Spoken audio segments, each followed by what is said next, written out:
안녕하세요. 동두천교회 백명훈 목사입니다.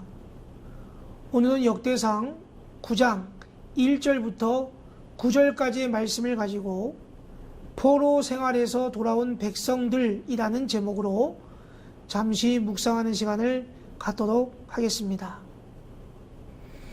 나라가 망하면 백성들도 함께 망합니다. 이스라엘이 망하고 일부 백성들은 포로로 잡혀갔습니다. 그리하여 이스라엘 백성들은 70년의 세월 동안 바벨론에서 포로 생활을 합니다. 유대인들이 바벨론에 포로로 잡혀간 것은 유다의 범죄함으로 인한 하나님의 징계였습니다. 기원전 605년, 기원전 586년 세 차례에 걸쳐서 바벨론에 포로로 끌려갔던 사람들 중 고레스의 칙령에 따라 기원전 538년에 1차로 이스라엘 제사장들과 레위 사람들과 느다딤 사람들이 귀환하였습니다. 포로 생활 중 유대인들은 집을 짓고 사업을 할 수도 있었으며 관리에 등용되기도 하였습니다. 비록 성전은 없었지만 종교의 자유도 허락되어 성전을 대신할 회당을 중심으로 신앙을 유지하며 민족이 흩어지는 것을 막을 수 있었습니다. 신앙과 민족의 순수성을 유지하다가 이들 중 하나님의 신으로 감동된 자들은 다시 예루살렘으로 돌아가는 길을 선택했습니다. 안정적으로 정착한 곳을 떠나 폐허가 된 예루살렘으로 돌아와 사는 일은 결코 쉽지 않은 결정이었을 것입니다. 하지만 그들은 더 나은 삶이 아니라 여호와의 전을 건축하기 위해 하나님의 감동하심에 하나님의 뜻에 반응했습니다. 무엇보다 이 일의 지도자들이 먼저 모범을 보였습니다.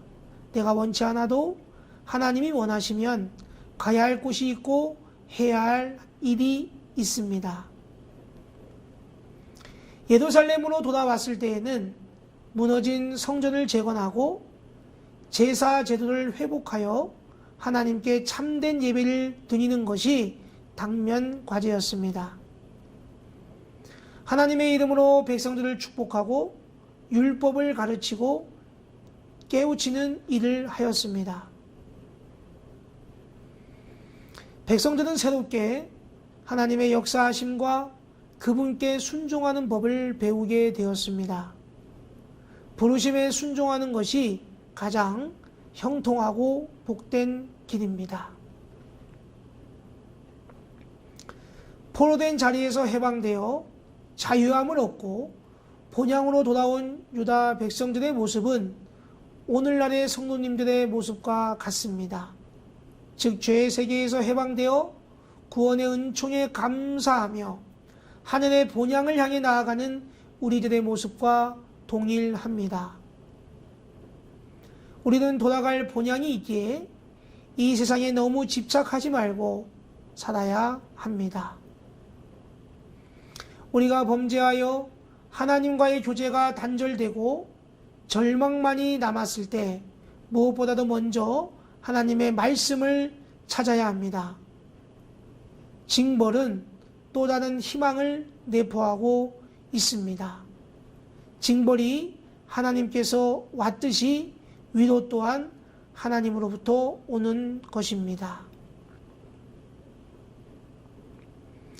이 시간 오늘의 말씀을 기억하고 삶에 적용할 수 있도록 세 가지의 기도 제목을 드립니다. 첫 번째로 우리 교회가 하나님의 마음을 시원하게 해드리는 교회가 되게 하옵소서.